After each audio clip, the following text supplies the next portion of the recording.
Hello everyone, আসসালামু আলাইকুম। সবাই কেমন আছেন? আপনারা এই রমজানের ঈদ উপলক্ষে বলে যাবেন কে কোথায় ঘুরতে গিয়েছিলেন? যদিও আমরা তেমন কোথাও যাইনি।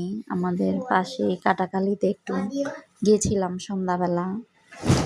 তো এইখানে অনেক সুন্দর করে সাজানো ছিল। এই যে দেখেন মোস্তাক আর ওর ২ বোন। ওকে বলছিলাম যে একটু দাঁড়াও। ও দাঁড়াচ্ছিল। সুন্দরই হয়েছে মাশাআল্লাহ। সবাই ওদের জন্য দোয়া করবেন। আল্লাহ যেন এদের ৩ ভাই বোনকে এভাবে রাখে সারা জীবন।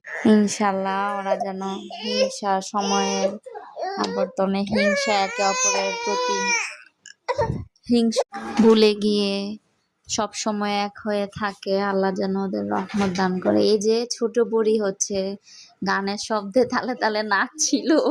এই জিনিসটা আমার খুবই আনন্দ দিচ্ছিল। সবাই কিন্তু মাশাআল্লাহ বলবেন।